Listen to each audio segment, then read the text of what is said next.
વિદ્યાર્થી મિત્રો, GB commerce પોઈન્ટને સબસ્ક્રાઇબ કરી બેલ આઇકોનને પ્રેસ કરી દેજો.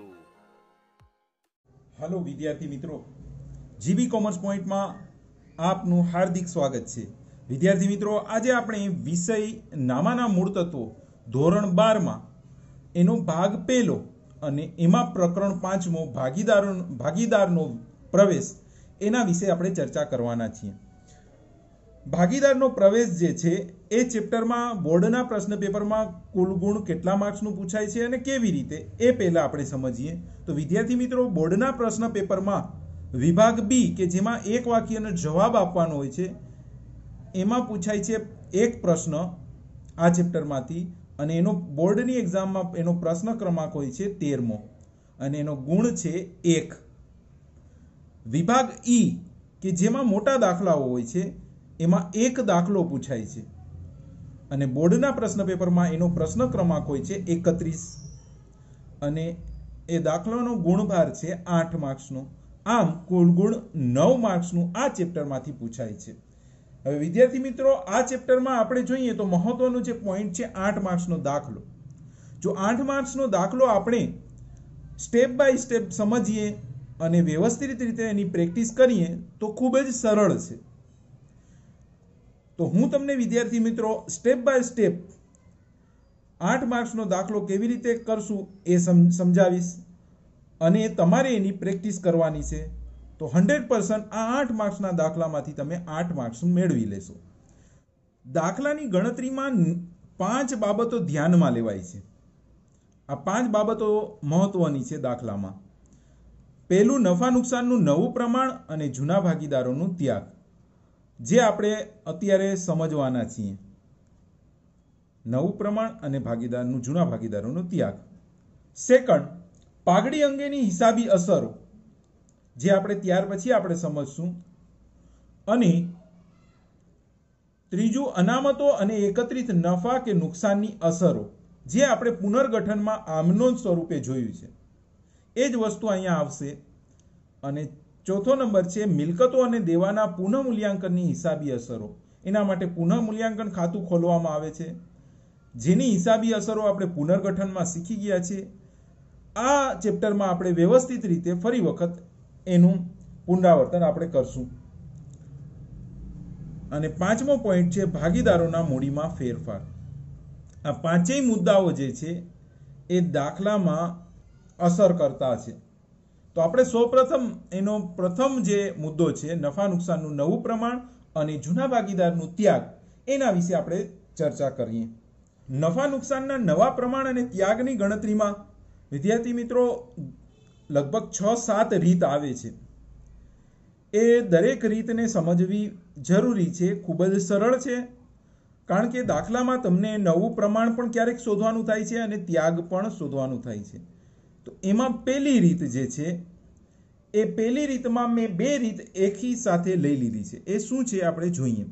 જ્યારે જૂના ભાગીદારનું જૂનું પ્રમાણ આપેલું હોય અને નવા ભાગીદારનો આપવાનો ભાગ, આ 2 જ વસ્તુ આપી હોય તો આપણે 3 સ્ટેપ એના કરવાના રહેશે. અથવા જૂનું પ્રમાણ, નવું પ્રમાણ અને નવા ભાગીદારને આપવાનો ભાગ, એ 3 વસ્તુ આપી હોય તો પણ એના 3 સ્ટેપ જ થશે. એ બંને રીતમાં થોડોક ફેરફાર થશે ત્રીજા સ્ટેપમાં. તો સ્ટેપ નંબર 1, પેઢીનો કુલ નફો પહેલા ધારી લેવાનો. આપણે આ જ રીતે લખવાનું, ધારો કે પેઢીનો કુલ નફો 1 છે. સેકન્ડ સ્ટેપ, બાકી નફા ભાગ એમાં શોધવાનો છે, જેનો સૂત્ર છે 1 ઓછા નવા ભાગીદારનો નફા ભાગ, જે આપણને દાખલામાં આપેલો જ હશે. ત્રીજો સ્ટેપ, નફા નુકસાનનું નવું પ્રમાણ, જે અંતિમ સ્ટેપ છે, તો એને બરાબર બાકી નફા ભાગ, જે આપણે ઉપર શોધ્યું જ હશે, એને ગુણ્યા જૂના ભાગીદારનું જૂનું પ્રમાણ. જો માત્ર જૂના ભાગીદારનું જૂનું પ્રમાણ આપ્યું હોય તો ગુણાકારમાં જૂના ભાગીદારનું જૂનું પ્રમાણ લેવાનું. અને જો દાખલામાં જૂના ભાગીદારનું જૂનું પ્રમાણ અને નવું પ્રમાણ બંને આપ્યા હોય તો તમારે વિદ્યાર્થીઓ ત્યારે નવું પ્રમાણ લેવાનું રહેશે. તો આ બંને રીત અલગ અલગ છે, પણ મેં એકી સાથે લઈ લીધી છે. तो बंने रीतमां आ ज स्टेपमां त्रीजा स्टेपमां अहींया ज फेरफार थाय छे। मात्र जूનું પ્રમાણ આપેલ હોય એટલે કે નવું પ્રમાણ ન આપ્યું હોય એનો ઉદાહરણ જોઈએ। ઉદાહરણ 1 તમારી બુકમાં છે, પાઠ્યપુસ્તકમાં। એમાં એ અને બી એક પેઢીના 3/2 ના પ્રમાણમાં નફો નુકસાન વહેંચતા ભાગીદારો છે। સી ને નફામાં 1/4 ભાગ આપવાની શરતે પ્રવેશ આપ્યો તો નફા નુકસાનનું નવું પ્રમાણ શોધો। હવે વિદ્યાર્થી મિત્રો અહીંયા તમે જોઈ શકો છો કે એ અને બી એટલે કે જૂના ભાગીદારો છે એમનું જૂનું પ્રમાણ જ માત્ર આપ્યું છે અને સી નો નફા ભાગ આપ્યું છે। એટલે બે જ વસ્તુ, જૂનું પ્રમાણ જૂના ભાગીદારોનું અને નવા ભાગીદારનું નફા ભાગ આપ્યું છે। તો આપણે 3 સ્ટેપ જે કરવાના છે એક પછી એક સ્ટેપ કરી અને દાખલો કરીએ। તો સ્ટેપ નંબર 1 માં ધારો કે પેઢીનો કુલ નફો 1 છે, આમ જ બસ લખવાનું તમારે પહેલા સ્ટેપમાં। સેકન્ડ સ્ટેપ બાકી નફા ભાગ, જેનો સૂત્ર છે 1 ઓછા નવા ભાગીદારનો નફા ભાગ। તો 1 ઓછા નવા ભાગીદારનો નફા ભાગ છે 1/4। તો એનો જવાબ આવશે 3/4। કેવી રીતે વિદ્યાર્થી મિત્રો? તો કે જ્યારે એક પૂર્ણાંક હોય અને એની સાથે બાદબાકીમાં અપૂર્ણાંક હોય ત્યારે છેદમાંથી અંશ બાદ કરવાનું। તો છેદ અહીંયા 4 છે, એમાં અંશ છે 1, તો 4 માંથી 1 જાય તો 3, તો અંશમાં 3 આવે અને છેદમાં જે હોય એ જ લઈ લેવાનું। તો આ રીતે તમારે કરવાનું રહેશે। તો બાકી નફા ભાગ આપણું 3/4 આવ્યું। ત્રીજો સ્ટેપ નફા નુકસાનનું નવું પ્રમાણ બરાબર બાકી નફા ભાગ ગુણ્યા જૂના ભાગીદારનું જૂનું પ્રમાણ। બાકી નફા ભાગ આપણને મળી ગયું 3/4 અને જૂના ભાગીદારનું જૂનું પ્રમાણ આપણને આપેલું છે 3/5। તો આનું ગુણાકાર કરીએ, અંશ અંશનો ગુણાકાર 3/3 9 અને છેદ છેદનો ગુણાકાર 4/5 20। એ જ રીતે બી નું નવું પ્રમાણ બરાબર બાકી નફા ભાગ 3/4 ગુણ્યા જૂના ભાગીદારનું જૂનું પ્રમાણ 2/5। તો બરાબર અંશ અંશનો ગુણાકાર 3/2 6 અને છેદ છેદનો ગુણાકાર 4/5 20। હવે સી નું નવું પ્રમાણ બરાબર સી નો ભાગ જે છે 1/4। તો વિદ્યાર્થી મિત્રો એનો છેદ આપણે સરખો કરવો પડે, કારણ કે એ નો છેદ 20 છે, બી નો નવા પ્રમાણમાં છેદ 20 છે, એટલે સી નો પણ છેદ 20 થવો જોઈએ। તો અહીંયા 4 છે છેદમાં, તો 4 ને કેટલાથી ગુણીએ તો 20 થાય? તો કે 5 થી। તો છેદને જે સંખ્યાથી આપણે ગુણાકાર કરીએ એ સંખ્યાને અંશથી પણ ગુણાકાર કરવો પડે। તો 5 એકુ 5 અને છેદમાં 4/5 20 માટે એમનું નફા નુકસાનનું નવું પ્રમાણ એ બી અને સી નું થશે 9/6/5, જે અંશમાં હોય એ પ્રમાણ કહેવાય અને એનો સરવાળો છેદ જેટલો થઈ જ જાય। 9 ને 6 15, 15 ને 5 20। ઉદાહરણ 2 લઈએ। ઉદાહરણ 2 માં વિદ્યાર્થીઓ જૂના ભાગીદારનું જૂનું અને નવું બંને પ્રમાણ આપેલા હોય તો એ જ રીતે આપણે કરવાનું રહેશે જે પહેલી રીતમાં આપણે કર્યું। તો એમાં પણ 3 જ સ્ટેપ આપણે કરવાના રહેશે, પરંતુ ત્રીજા સ્ટેપમાં બાકી નફા ભાગ ગુણ્યા જૂના ભાગીદારનું નવું પ્રમાણ આવશે, કારણ કે નવું પ્રમાણ આપ્યું છે એટલે। તો એ અને બી એક પેઢીના 2/1 પ્રમાણમાં નફો નુકસાન વહેંચી લેતા ભાગીદારો છે। જૂના ભાગીદારનું જૂનું પ્રમાણ આપ્યું, સી ને 1/5 ભાગ આપવાની શરતે નવા ભાગીદારને દાખલ કર્યો, એટલે નવા ભાગીદારનો નફા ભાગ આપ્યો અને એ અને બી ભવિષ્યમાં નફો નુકસાન 2/3 પ્રમાણમાં વહેંચવાનું નક્કી કર્યું। તો જૂના ભાગીદારનું નવું પ્રમાણ આપ્યું છે। તો આ 3 વસ્તુ એકી સાથે આપે તો આપણી જે પહેલી પદ્ધતિ હતી એ જ પ્રમાણે 3 સ્ટેપ થશે। તો પહેલો સ્ટેપ ધારો કે પેઢીનો કુલ નફો 1 છે। સેકન્ડ સ્ટેપ બાકી નફા ભાગ બરાબર 1 ઓછા નવા ભાગીદારનો નફા ભાગ, તો 1 ઓછા નવા ભાગીદારનો નફા ભાગ છે 1/5, તો બરાબર 5 માંથી 1 જાય, છેદમાંથી અંશ બાદ કરવાના, કારણ કે 1 અહીંયા પૂર્ણાંક છે ત્યારે આ રીતે કરવાનું, છેદમાંથી અંશ બાદ કરવાના, તો 5 માંથી 1 જાય તો 4 અને છેદમાં 5 ના 5 અહીંયા મૂકી દેવાનું, તો બાકી નફા ભાગ 4/5 આવ્યો। ત્રીજો અને અંતિમ સ્ટેપ, નફા નુકસાનનું નવું પ્રમાણ બરાબર બાકી નફા ભાગ ગુણ્યા જૂના ભાગીદારનું નવું પ્રમાણ, કારણ કે નવું પ્રમાણ આપ્યું હોય ત્યારે અહીંયા જૂના ભાગીદારનું નવું પ્રમાણ લેવાનું થશે। તો એક પછી એક બધા જ ભાગીદારોનું નવું પ્રમાણ આપણે શોધીએ।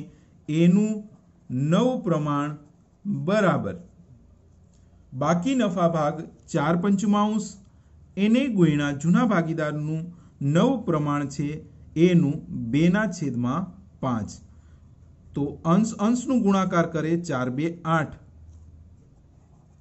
અને છેદ છેદનું ગુણાકાર કરે એટલે 8/25। સેકન્ડ બી નું નવું પ્રમાણ બરાબર બાકી નફા ભાગ 4/5 એને ગુણ્યા નવું પ્રમાણ 3/5 બરાબર 4 3 12, અંશ અંશનું ગુણાકાર અને છેદ છેદનું ગુણાકાર 12/25। સી નું નવું પ્રમાણ બરાબર એનો નફા ભાગ આપેલો જ છે 1/5, પરંતુ આપણે છેદ સરખા કરવા પડે। એ અને બી ના બંનેના છેદમાં 25 છે, તો સી ના છેદમાં પણ 25 આવવા જોઈએ। તો 5 અહીંયા છેદમાં છે, તો 5 ને આપણે 5 થી ગુણીએ તો 25 આવે, તો એ 5 અંશને પણ ગુણાકાર કરશે, તો 5 એકુ 5 અંશનું અને છેદમાં 5 ગુણ્યા 5 એટલે 25। તો એ બી અને સી નું નવું પ્રમાણ 8/12/5 થશે। વિદ્યાર્થી મિત્રો, જ્યારે દાખલામાં નવા ભાગીદારનો નફા ભાગ અને જૂના ભાગીદારનું જૂનું પ્રમાણ જ, એટલે કે બે જ વસ્તુ આપી હોય, નવા ભાગીદારનો નફા ભાગ અને બીજી વસ્તુ જૂના ભાગીદારનું જૂનું પ્રમાણ, જો આ બંને જ વસ્તુ માત્ર આપેલી હોય ત્યારે ત્યાગ શોધવાની જરૂર રહેતી નથી, કારણ કે ત્યાગ બરાબર જૂના ભાગીદારનું જૂનું પ્રમાણ જ હશે। આ બાબત ખાસ ધ્યાન રાખજો, જે મોટા દાખલામાં તમને ઉપયોગી થશે। નફા નુકસાન શોધવાની આપણી બીજી પદ્ધતિ, જ્યારે થી શબ્દ હોય, દાખલામાં જે ઉદાહરણ આપ્યું હોય અથવા તો જે વાક્ય લખ્યું હોય તેમાં થી શબ્દ હોય અને અપૂર્ણાંકમાં જૂના ભાગીદારો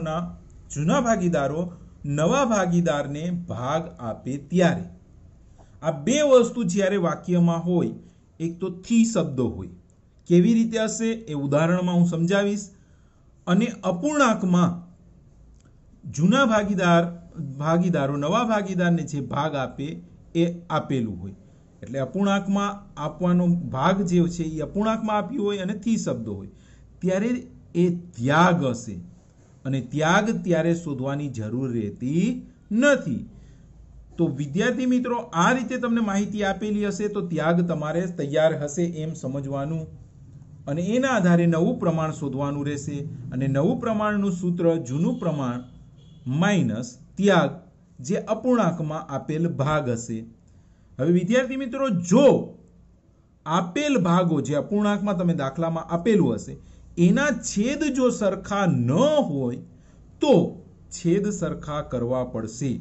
એવું ઉદાહરણ 6 છે કે જેમાં છેદ સરખા નથી, એ ઉદાહરણ તમે કરી અને વ્યવસ્થિત સમજી શકો છો। અત્યારે આપણે ઉદાહરણ 3 લઈએ। ઉદાહરણ 3, એ અને બી 4/3 ના પ્રમાણમાં નફો નુકસાન વહેંચી લેતા ભાગીદારો છે। સી ને 1/7 ભાગે પેઢીમાં નવા ભાગીદાર તરીકે દાખલ કરવામાં આવે છે। અહીં સુધી તો અહીં સુધીનો જે સેન્ટેન્સ છે, વાક્ય છે, એ આના પહેલાના દાખલામાં આપેલી માહિતીની જેમ જ છે। અહીંથી આ દાખલો ચેન્જ થાય છે।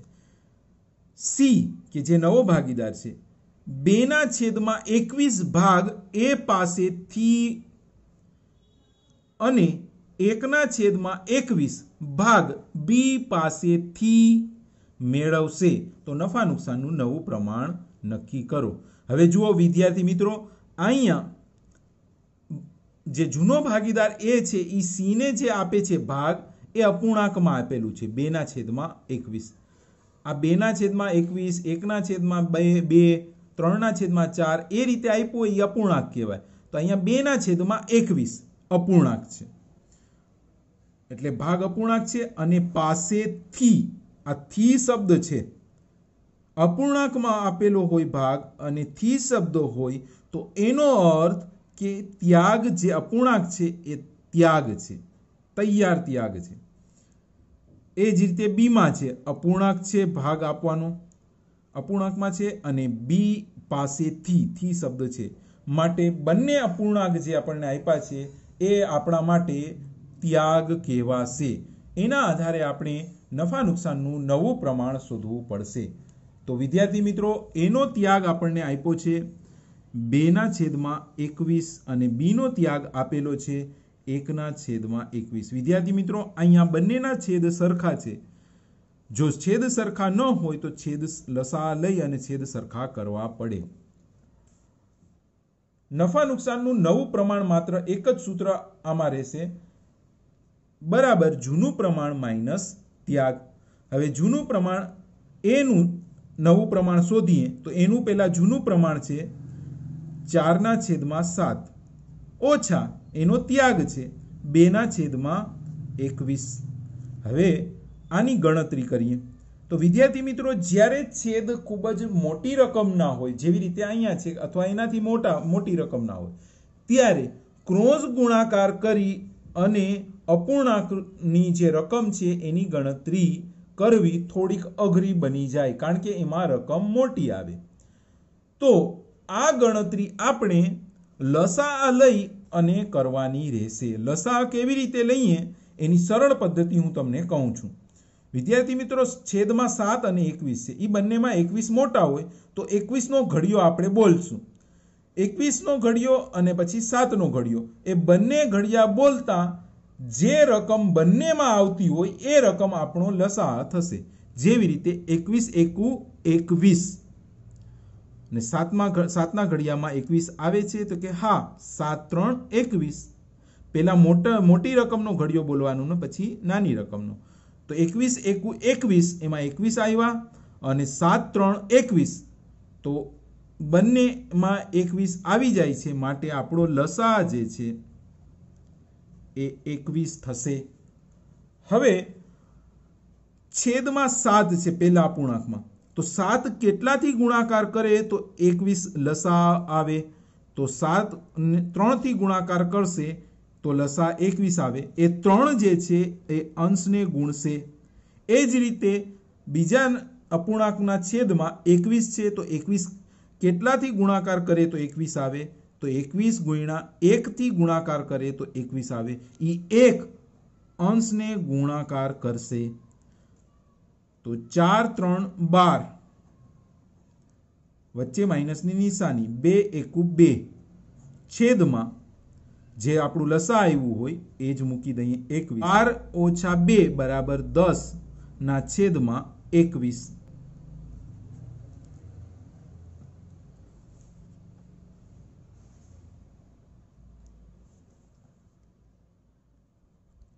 બી નું નવું પ્રમાણ બરાબર બી નું જૂનું પ્રમાણ છે 3/7 માઇનસ બી નો ત્યાગ જે છે આપેલ ભાગ, જેને ત્યાગ પણ કહી શકાય, 1/21 છે। અહીંયા પણ ઉપરની જેમ 7 અને 21 જ છેદમાં છે એટલે એનું પણ લસા 21 જ થશે। હવે 7 3 થી ગુણે તો 21 થાય, જે 3 અંશને ગુણશે અને 21 1 થી ગુણે તો 21 આવે, જે 1 ઉપર અંશને ગુણશે। તો અહીંયા 3 3 9 વચ્ચે માઇનસની નિશાની 1 એકુ 1 અને છેદમાં જે લસા આવ્યું છે 21 એ મૂકી દઈએ તો 9 માંથી 1 જાય તો 8, 8/21 બી નું પ્રમાણ। સી નું નવું પ્રમાણ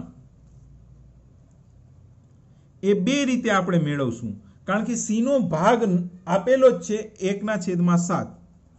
તો છેદ સરખા કરીએ, અહીંયા બંનેમાં એ અને બી માં 21 છે છેદમાં, તો 7 અહીંયા છેદમાં છે, તો 7 ને આપણે 3 થી ગુણશું તો 21 આવી જશે. જે અંશમાં પણ અંશને પણ 3 થી ગુણવો પડશે, એટલે 3 એકુ 3 અને છેદમાં 7 3 21. તો નવું પ્રમાણ 10:8:3 ABC નું અનુક્રમે આવ્યું. હવે વિદ્યાર્થી મિત્રો, બીજી પદ્ધતિ પ્રમાણે સી જે છે એનું પ્રમાણ આપણે મેળવીએ. સી નું નવું પ્રમાણ, જ્યારે વિદ્યાર્થીઓ જૂના ભાગીદારોએ કરેલ ત્યાગ આપેલું હોય તો બંનેનો સરવાળો કરતા આપણને સી નું નવું પ્રમાણ મળે. તો એનો ત્યાગ પ્લસ બી નો ત્યાગ. હવે એનો ત્યાગ જે છે એ 2/21 અને બી નો ત્યાગ છે 1/21. જ્યારે છેદ સરખા હોય તો અંશનો માત્ર સરવાળો કરવાનો અને છેદમાં જે હોય એ જ મૂકી દેવાનું 21. એટલે 3/21 સી નું નવું પ્રમાણ બીજી પદ્ધતિ પ્રમાણે પણ આવી ગયું. જે અહીંયા નફા નુકસાનની ગણતરીની ત્રીજી પદ્ધતિ, જ્યારે વાક્ય રચનામાં થી શબ્દ ન હોય અને અપૂર્ણાંકમાં જૂના ભાગીદારો નવા ભાગીદારને ભાગ આપે ત્યારે ત્યાગ શોધવો પડશે.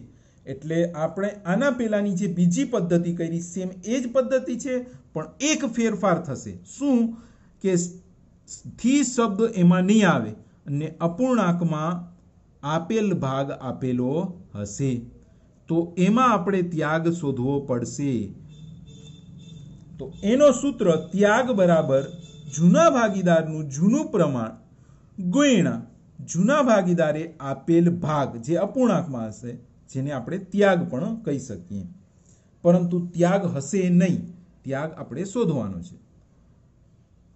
અને બીજો સ્ટેપ રહેશે નવું પ્રમાણ બરાબર જૂનું પ્રમાણ ઓછા ત્યાગ. ઉદાહરણ 5માં એ અને બી ભાગીદારો છે. સી ને નવા ભાગીદાર તરીકે દાખલ કરે છે. હવે સી નું નવું પ્રમાણ અહીંયા આ દાખલામાં આપેલું નથી. એ પોતાના ભાગનો 1/5 ભાગ, હવે વિદ્યાર્થીઓ જુઓ, જેમ મેં અહીંયા અંડરલાઈન કરી છે, કારણ કે અહીંયા અપૂર્ણાંક આપેલ ભાગ જે છે એ અપૂર્ણાંકમાં જ છે, પરંતુ ક્યાંય થી શબ્દ નથી. અહીંયા પૂર્ણ વિરામથી લઈને અલ્પ વિરામ સુધીનો જે વચ્ચેનો વાક્ય છે એમાં ક્યાંય થી શબ્દ નથી. તો એનો અર્થ કે અહીંયા ત્યાગ આપણે શોધવું પડશે. એવી જ રીતે બીમાં છે, જ્યારે બી પોતાના ભાગનો 1/4 ભાગ, અહીંયા અપૂર્ણાંકમાં આપેલ ભાગ છે, પરંતુ થી શબ્દ અહીંયા ક્યાંય નથી, એટલે ત્યાગ આપણે શોધવો પડશે. સી ની તરફેણમાં ત્યાગ કરે છે, તો નફા નુકસાનનું નવું પ્રમાણ અને ત્યાગ શોધો. તો વિદ્યાર્થી મિત્રો, આ દાખલામાં સૌપ્રથમ ત્યાગ શોધશું અને ત્યારબાદ સેકન્ડ સ્ટેપ આપણું નવું પ્રમાણ રહેશે. ત્યાગ બરાબર જૂના ભાગીદારનું જૂનું પ્રમાણ ગુણ્યા ત્યાગ. ત્યાગ એટલે અહીંયા આપેલ ભાગ જે અપૂર્ણાંકમાં છે એ. જ્યારે જૂના ભાગીદારનું જૂનું પ્રમાણ આપેલું ન હોય તો સરખા ભાગે વહેંચણી થાય એમ સમજી લેવાનું. અહીંયા એ અને બી નું જૂનું પ્રમાણ આપેલું નથી, એટલે 1/1 થશે. 1/2 જૂનું પ્રમાણ એનું, એને ગુણ્યા એણે કરેલ ત્યાગ 1/5, એટલે અપૂર્ણાંકમાં જે આપેલું છે. અંશ અંશનું અને છેદ છેદનું ગુણાકાર કરતા 1 એકુ 1 અને 5 દુ 10.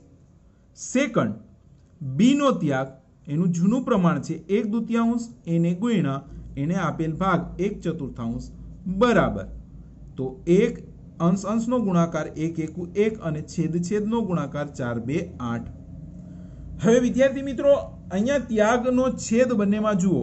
આ ત્યાગ આપણને મળી ગયું, પરંતુ ત્યાગના છેદ સરખા હોવા જરૂરી છે. તો અહીંયા 10 છે ને બીમાં છે 8, તો આના છેદ સરખા કરવા પડશે લસાઅ લઈને. તો 10 અને 8માં મોટી રકમ 10 છે, તો પહેલા 10 નો ઘડિયો બોલશું અને પછી 8 નો ઘડિયો બોલશું. બંને જ્યાં જે રકમમાં ઘડિયામાં સરખા થઈ જાય, જે રકમમાં એ આપણો લસા થશે। તો 10 એકુ 10 તો 8 ના ઘડિયામાં 10 નો આવે, 10 2 20 તો 20 8 ના ઘડિયામાં નો આવે, 10 3 30 તો 8 ના ઘડિયામાં 30 પણ ના આવે, 10 4 40 તો 8 ના ઘડિયામાં 40 આવશે, 8 5 40 તો આપણો લસા જે છે 40 થશે। તો આપણે બંનેના છેદ 40 કરી નાખવાનો રહેશે।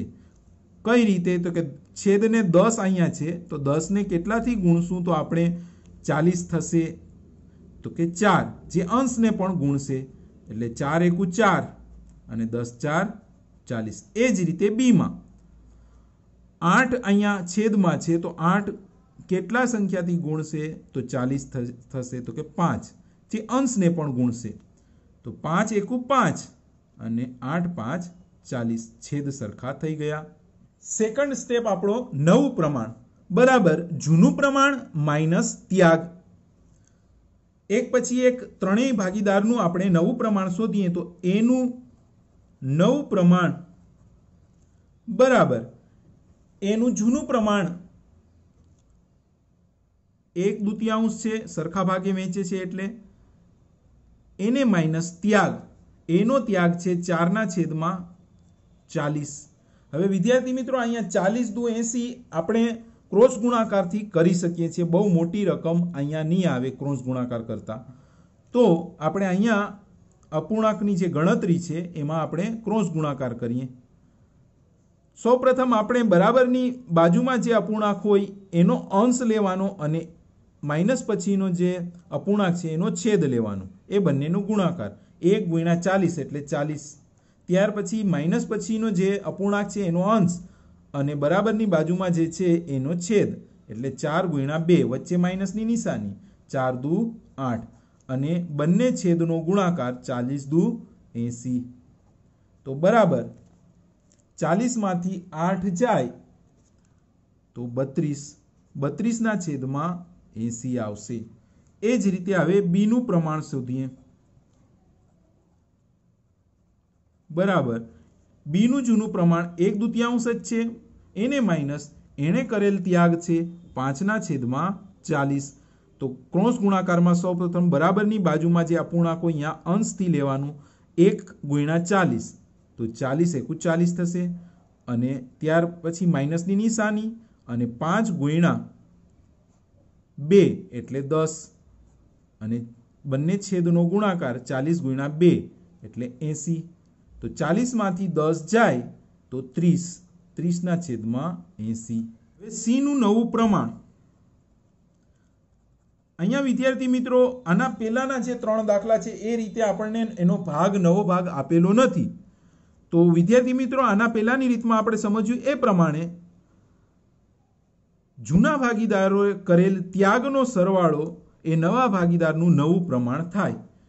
તો એનો ત્યાગ પ્લસ બી નો ત્યાગ બરાબર એનો ત્યાગ છે 4/40 અને બી નો ત્યાગ છે 5/40 બરાબર જ્યારે છેદ સરખા હોય તો અંશનો માત્ર સરવાળો કરવાનો 4 ને 5 9, 9/40, 9/40 એ નવું પ્રમાણ છે, પરંતુ એ અને બી ના છેદમાં 80 અને 80 છે તો સી ના છેદમાં પણ 80 હોવા જોઈએ। તો 40 અહીંયા છે છેદ તો એને 2 થી ગુણશું તો 80 આવી જશે, એ 2 અંશને પણ ગુણશે માટે 9 2 18 અને 40 × 2 એટલે 80। તો નવું પ્રમાણ બી અને સી નું નવું પ્રમાણ થશે 32/30/18। હવે વિદ્યાર્થી મિત્રો આ ત્રણેય જે પ્રમાણ છે એને આપણે 2 થી ભાગી શકીએ, જેથી કરીને નાની કિંમત આવી જાય તો મોટા દાખલાની ગણતરીમાં આ વસ્તુ સરળતા રહે। તો 32 ને 2 થી ભાગીએ તો 16 આવે, 30 ને 2 થી ભાગીએ તો 15 આવે અને 18 ને 2 થી ભાગીએ તો 9 આવે। તો 16/15/9 પણ આનું પ્રમાણ કહી શકાય।